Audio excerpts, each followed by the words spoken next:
this evening. Job chapter 2, we're really in this point, in this place in Job where it begins to, really stand out that this part of Job at least certainly is a riches to rags kind of story. It's the inverse of what we want to see, the unexpected windfall, the blessing. But in this case, it was taking the faithful man, the prosperous man, and it was the unexpected destruction, unexpected hardship, the unexpected losses in the life of Job and his faithfulness during those times. Citizens and farmers of Enterprise, Alabama had a serious problem. Their entire economy rested on successfully growing cotton. But in the 1890s, small beetles migrated from Mexico and began eating their way across the cotton fields of the South. They arrived in Alabama in 1910 and devastated the cotton fields. The bug's official name is the Anthonymous grandis. Any entomologists out here that know what I'm talking about, what bug this is? Yes, it is the boll weevil. Wow, gold star. I knew somebody would.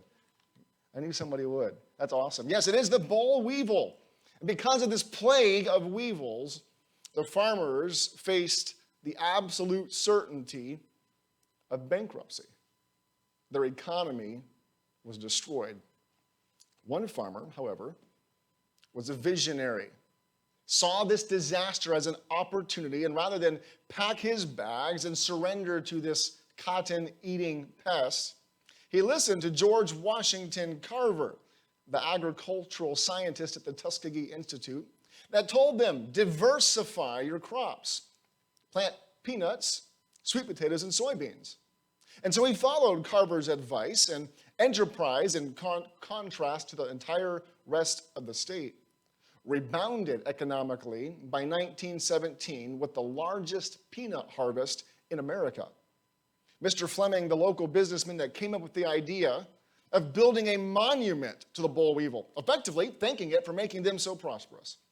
This monument stands more than 30 feet tall. On the top, there's a woman that resembles the Statue of Liberty. She was crafted in Italy, shipped to Alabama, dressed in a flowering gown. With her arms raised, she holds in her hands a platter, on the top of which is a sculpture of the most famous beetle in the world. The monument was dedicated to the boll weevil on December 11th, 1919, and has been standing for over 100 years. Imagine people setting up a monument to an agricultural pest. Did they forget about the destruction of their cotton fields? Did they forget about the bankruptcy that it caused them? No.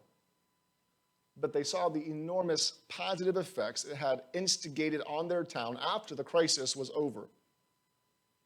There's a beautiful feature here to the book of Job, which is lost in the story of Enterprise, Alabama. In Enterprise, a beautiful monument was erected nearly a decade after the trial. But Job will erect a monument of worship to God in spite of the fact that he is currently bankrupt, with no hope of a new crop or a glorious income. He raises that monument of praise during the trial and not afterwards. Job chapter 2, verse 1.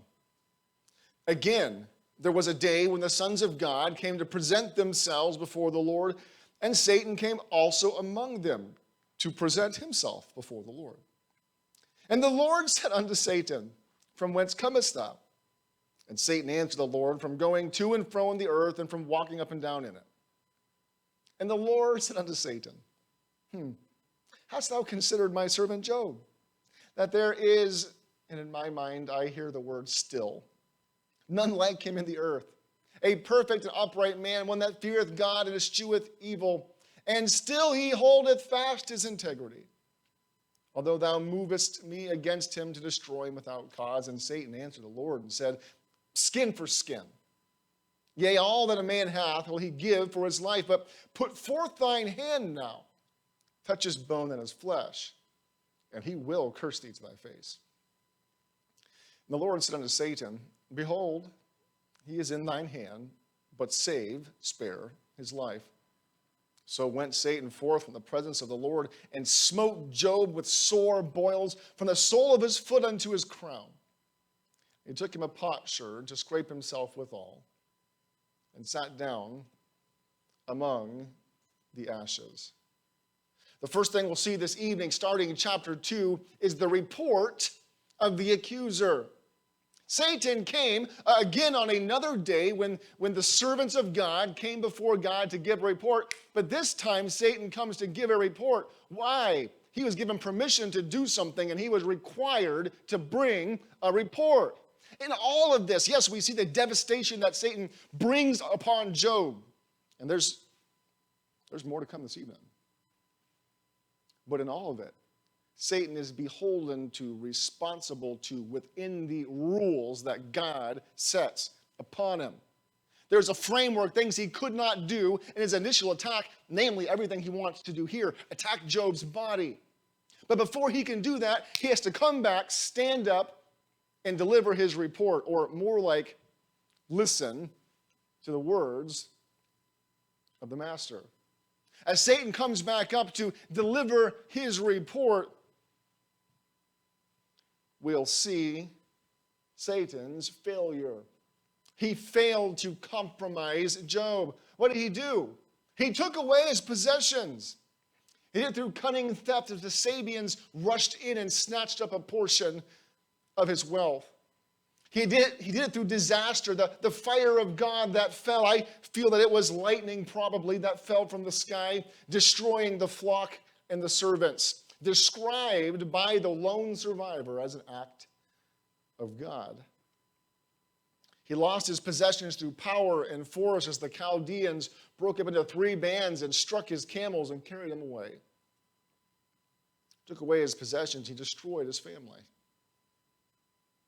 Using a terrible natural disaster, that great wind to topple the corners of the house, likely a powerful tornado coming off of those desert winds. Job lost every one of his children in an instant. Chapter 1, verse 4 describes the kind of event that they were attending when the storm hit. A birthday party where Job's sons were there, and they invited, and the daughters came with them. On one of those events, a day that should have been celebration, there was tragedy, as the house fell and killed them all. Then what? Let's read verses 20 through 22 of chapter 1. Then Job arose, and he rent his mantle, he shaved his head, and he fell down upon the ground and worshipped and said, Naked came I out of my mother's womb, naked shall I return thither. The Lord gave, and the Lord hath taken away. Blessed be the name of the Lord. And all this, Job sinned not, nor charged God foolishly.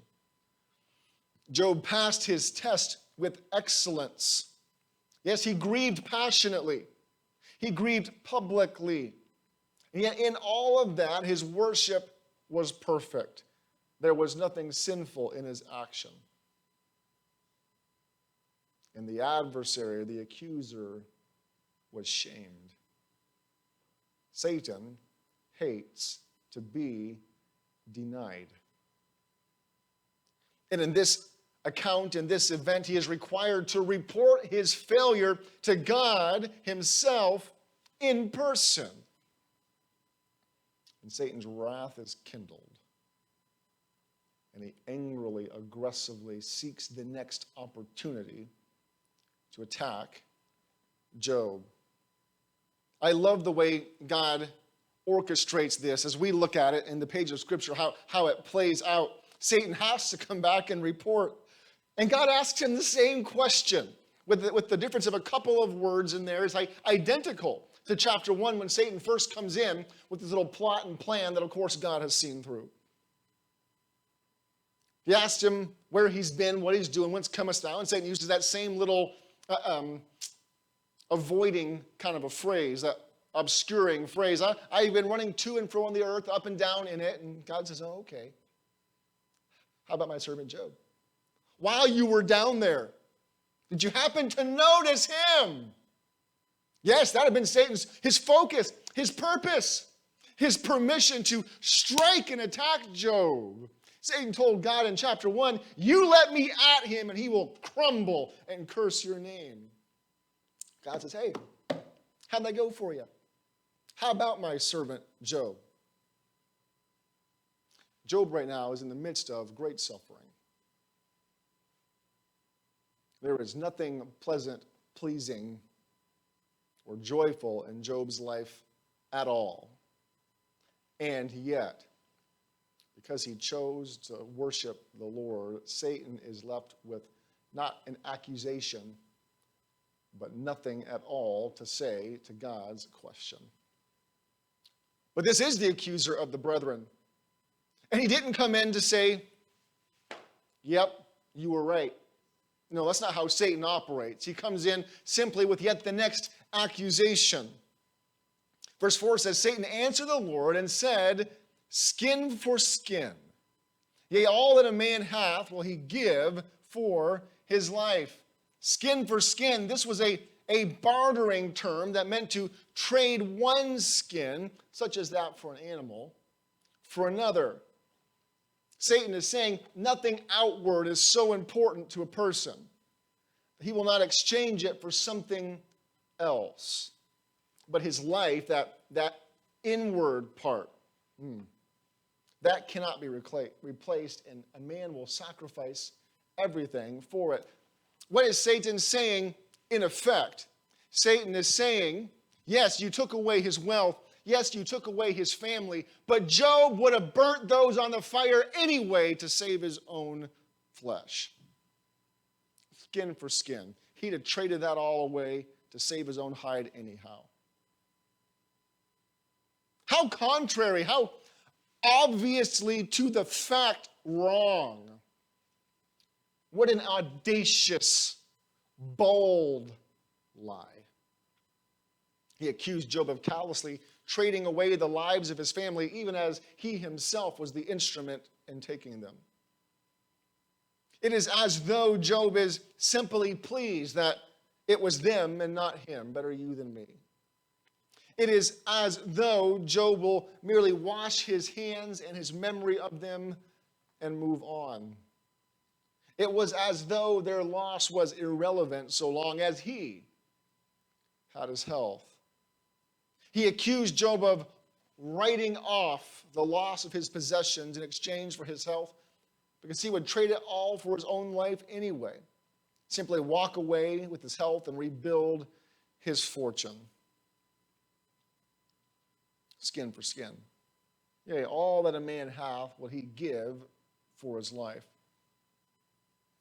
And in effect, Satan also accuses God of deliberately and intentionally withholding the real trial. Well, let's do something that our current culture is fond of at least talking about, if not actually doing. Why don't we fact check Satan, seeing as how we have a perfect record of the facts right in front of us? Let's look back in chapter 1, verse 8. And the Lord said to Satan, hast thou considered my servant Job, that there is none like him in the earth, a perfect and upright man, one that feareth God and escheweth evil? Then Satan answered the Lord and said, doth Job fear God for naught? Hast thou not made an edge about him, about his house, about all that he hath on every side? Thou hast blessed the work of his hands, and his substance is increased in the land. But put forth thine hand now, and touch all that he hath, and he will curse thee to thy face. Where in this does Satan say, take his health, and he will curse you? Is that the challenge that he made to God, or was it take away his stuff? What's Satan's challenge here? Satan says, take away what he has, and he'll reject you. And now, as though that he's never said that, and God certainly can't recall the details of their last conversation, he says, look, you cheated. The man has his health. Of course he wasn't going to buckle. Let's do it right this time. Do you see the twisted nature of our accuser? Satan asks here for permission to strike at the very core of Job's health. He insists that if this final pillar will fall, that even Job would give up his faith and reject God. as the adversary of godliness and godly people, this is Satan's goal in all temptation, that you and I would abandon our faith and our service for God. F.B. Meyer, in his devotional book, Observing this Passage, says the adversary here suggests a severe test. And God permits it because he knows his child. There is a limit, however, is put upon this ordeal. References 1 Corinthians 10:13. That the temptations we face are common to man, and God provides a way of escape that we may be able to bear it. This story is in fact very comforting because we see that we are not the sport of chance, but in every detail, our education, our growth, is being carried out by our Father's hand. What we see from Satan in these opening verses of Job chapter 2 is that he is the father of lies and manipulation. And is bold and audacious enough to drop them in front of God himself in heaven. Do you think then that as he brings thoughts of failure to your mind, that he is being honest and true? No, of course not. Satan distorts the truth, accuses Job unjustly, demands further access when Satan tempts your mind and mine and tells you you're a failure. When he tells you that no one loves you and no one cares that you hurt. When he tells you that there is nothing that you can do except to curse God and walk away. You remember he said the same thing about Job, and that he is nothing more than a liar.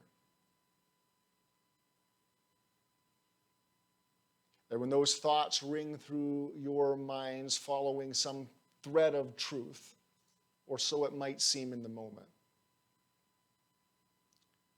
you identify that accuser and you tell him, Satan, that is a lie and you are a liar and I'll not hear any more of it.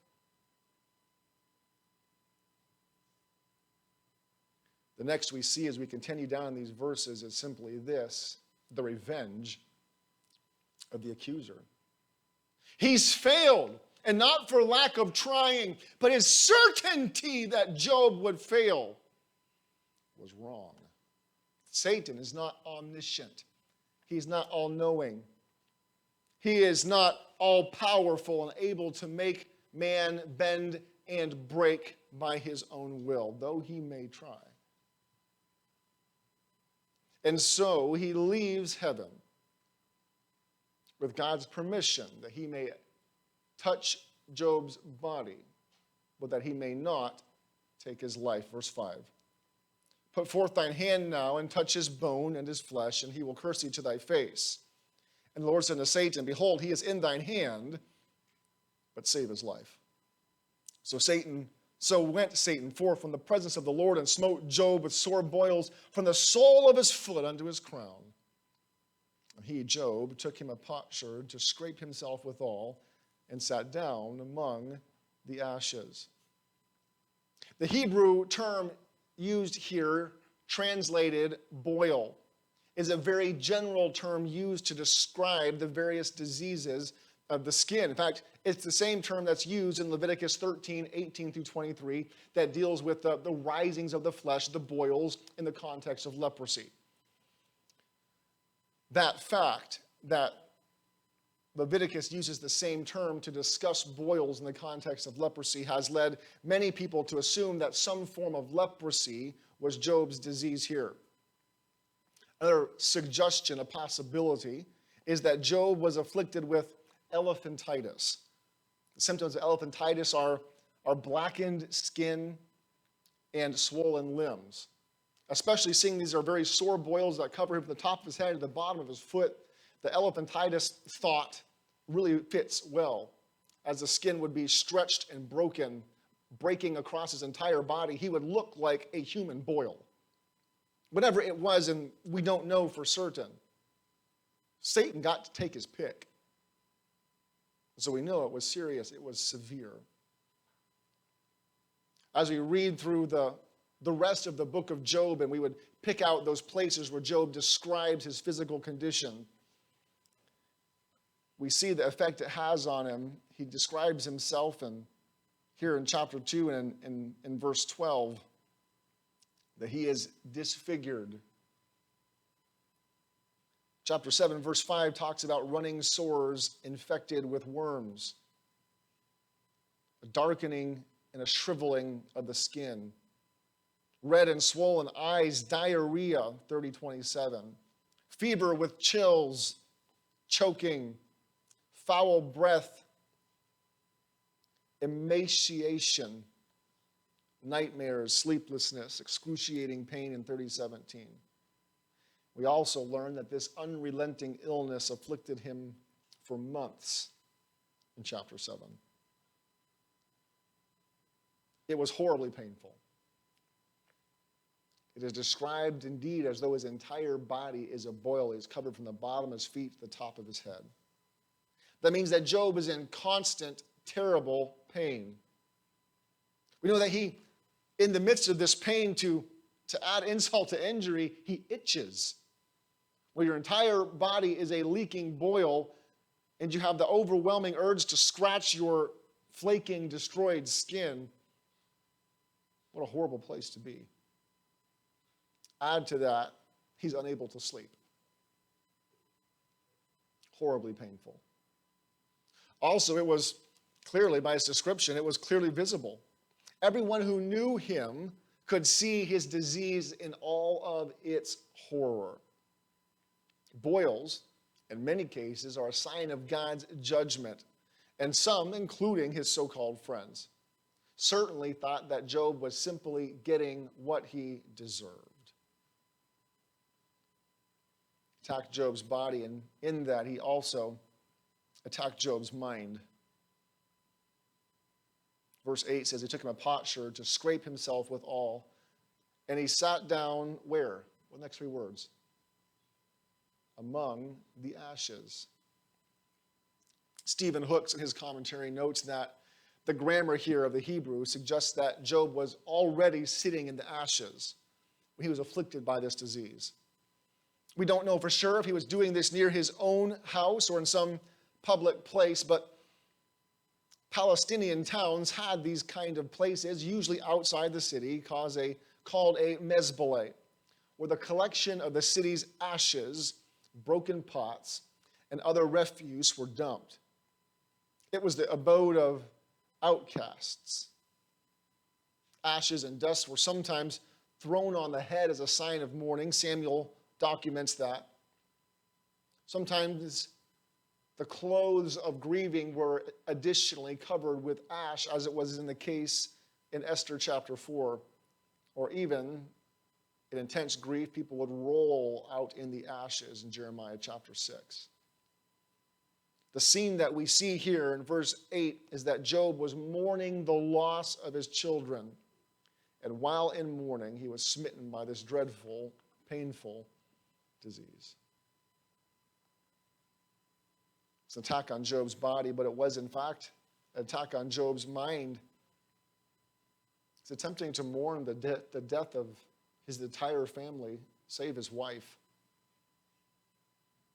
In this place of grief and agony, we find Job scraping himself with a potsherd. It could be this was a broken piece of pottery. If he's out in the dump that they would regularly burn off, there would have been broken bits of pottery there, or this could have been an implement for working with pottery, which kind of makes more sense to me, as it would have been hooked and shaped where it would fit the curvatures of your body to scrape off and to try to scratch yourself with the least amount of friction. We know that his wounds demanded constant attention, constant pain. A cheap shot, as he was hit with this disease while he was attempting to mourn his loss. Not only was Job attacked here through the constant pain and grief, he was also attacked through his wife. Let's remember that she too was going through this trial. She had lost her financial security as surely as he had lost his wealth. She had lost her beautiful children and she had watched her husband's unstoppable disease manifest across his body.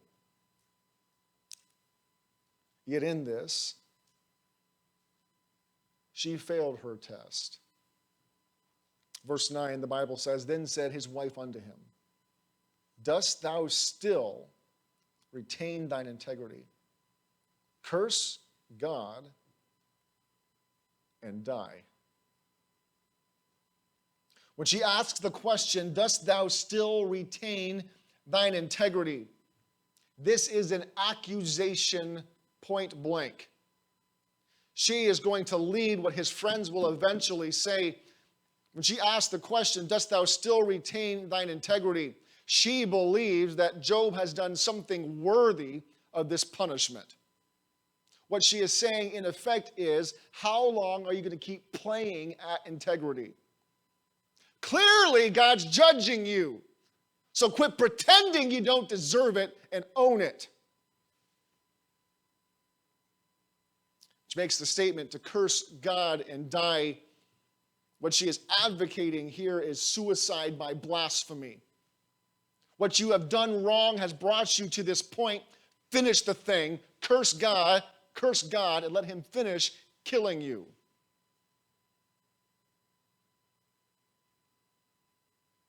Does that sound like an outburst brought on by extreme grief? What we would rightly call a mental breakdown.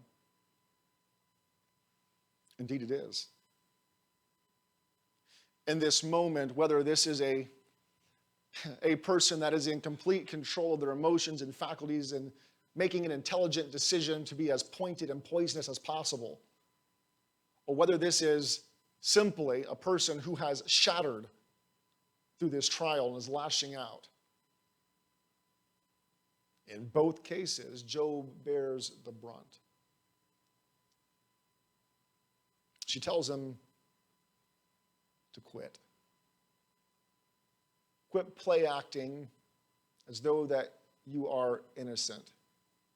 Quit drawing out your suffering and finish what you've started. Curse God and let him kill you. Quit.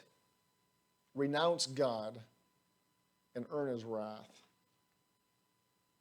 Wives, husbands, this evening, guard your hearts from this deadly trap. Satan would rejoice to see you turn against each other in your times of trial. It may well be that you have no one else who will stand by you than your spouse. No other human that can help you endure. It may be that you are sharing in a trial tonight that was directly brought about by the decisions of your spouse.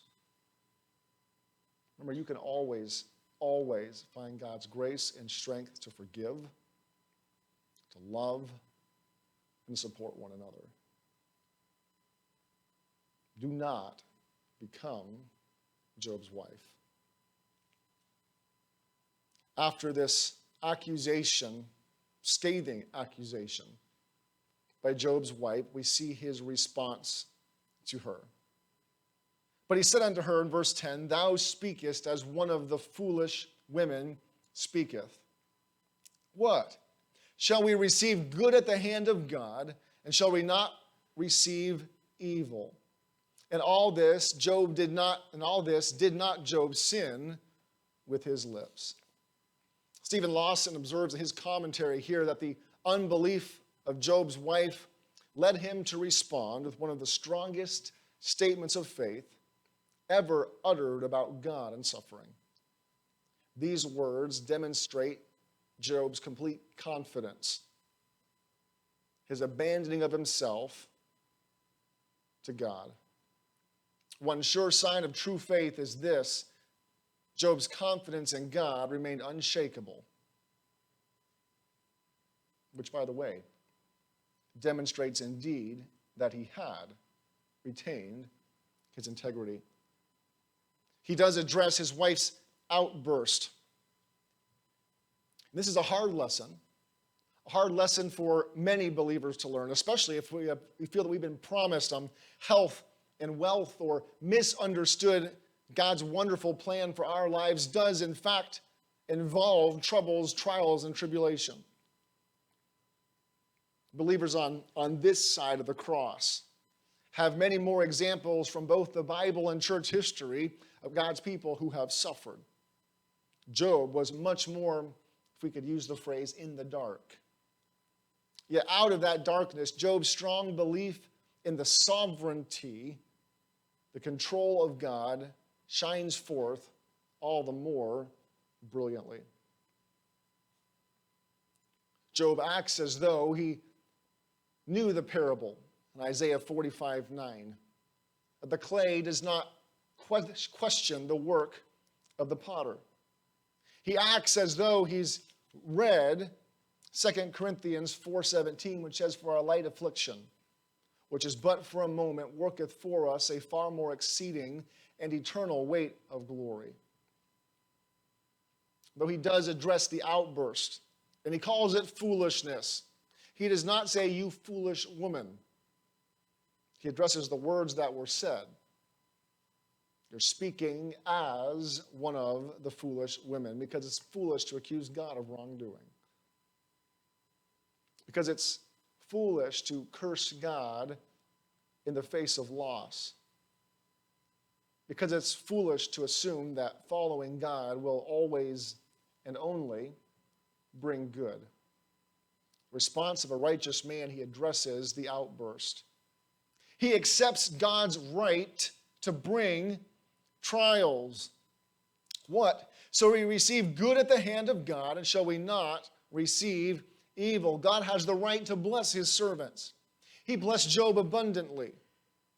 He blessed Job broadly across everything that Job put his hand to.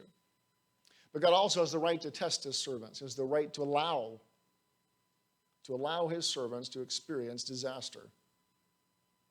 He has the right to allow us to experience loss and to suffer persecution. That's not the pleasant part. I don't enjoy experiencing it. Quite frankly, I don't enjoy preaching about it.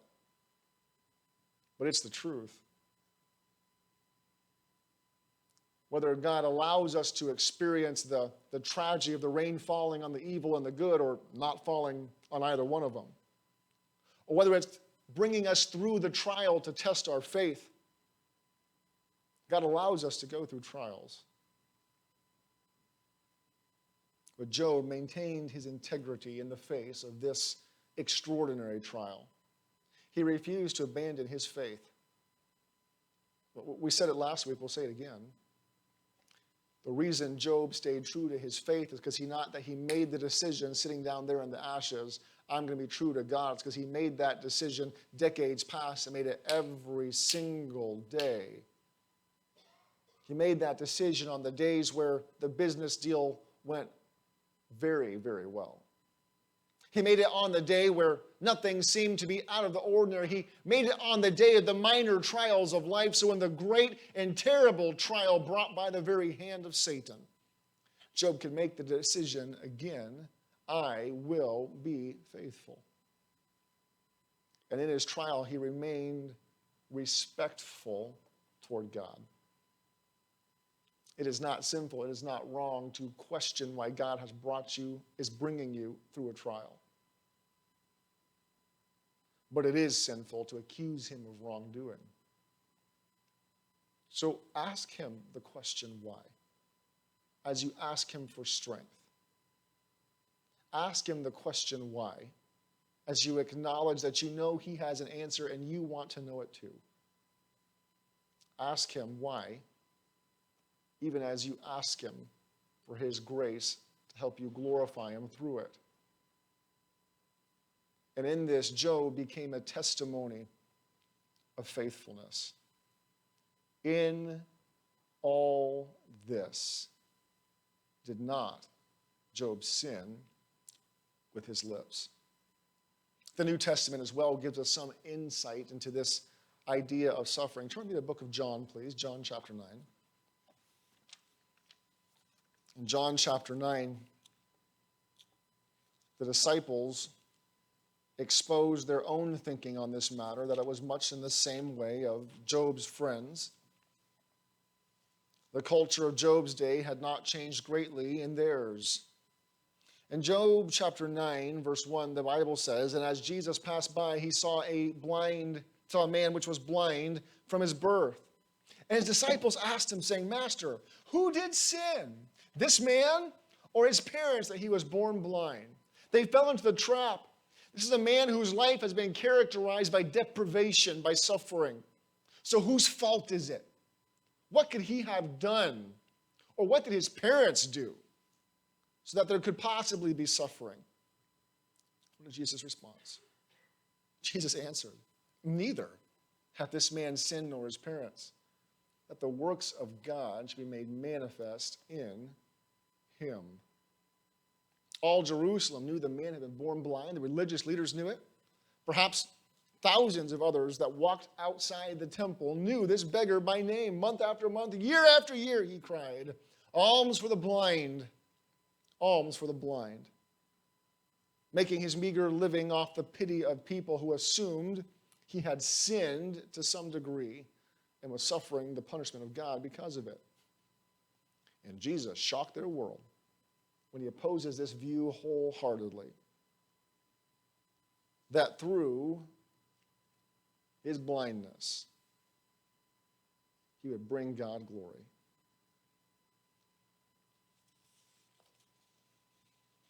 Job's response is almost unbelievable, his situation. In fact, if it was not recorded in the Bible, I don't know that I'd believe it. How does one pass this crisis of suffering and remain surrendered to the hand of God? Well, listen to this story by Charles Swindoll as he tells of another man's testimony. It was late afternoon when the boat's engine sputtered, stalled, and refused to start again. Gallons of water surged into the craft as it pitched on 6-foot swells. The 5 Jaeger men had done all they knew how to do, but it was not enough. An exciting family fishing trip was now becoming a thing of horror. The boat was going under. George Jaeger, his 3 sons, and his elderly father tightened the buckles on their life jackets, tied themselves together with a rope, and slipped silently into the dark and boiling Atlantic. George glanced at his watch as the boat sank out of sight. It was 6:30 p.m. One of his sons swallowed too much salt water, gagged, and then drowned. And their helpless father heard as his sons, one by one, and then his own father, choke on the water, succumb to the waves, and drown. George never stopped swimming.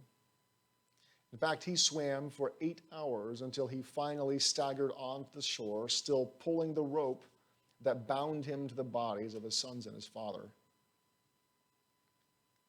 Later, George told reporters, "My youngest boy, Clifford, was the first to go.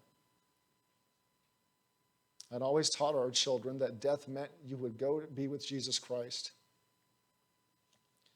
And before Cliff died, I heard him say, "I can't go on fighting. I want to be with Jesus." Even in the midst of such agonizing losses, this man's crisis became a monument of faith raised to his faithful God. We go through trials. The ones that may seem major in the moment become mundane when we go through a true trial. The decisions of today, of tomorrow, will determine how you go through that trial in the future. And regardless of what may come, it is possible, friend, to be able to say, God is still faithful. Let's thank him for the day that he's given us today. And pray for the days ahead, that he would spare the trial, but he'd prepare our hearts to bring him glory and to be faithful, come what may. Heads are bowed. Heavenly Father, I thank you for the evening that you've given us. Father, I'm thankful for the testimony of Job, Lord, and for those that have gone on since Job, from the pages of Scripture, the pages of our recent times, those that have suffered loss, and praise your name. Father, while we hope to never be this kind of testimony in every trial that you bring us through, Lord, help us to be as Job and declare your faithfulness. Heads are bowed and eyes are closed this evening. I know as we look through this final portion for us of Job, that it's heavy. And it's hard. I want to exhort us to two things this evening, and here's the first. Tonight, would you pray that God would help you to be faithful in the little things so that you can be faithful in the great things? Then secondly, tonight, I challenge you. If you know of those who are truly in the midst of a trial, whether it's yourself or your spouse or a friend, we dedicate some time this evening to praying for God to strengthen them through their trial. Heads are bowed, eyes are closed. I'm not going to ask you to stand, but the altar's open if you want to take that trip to pray up here. As the piano begins to play, will you do business with God?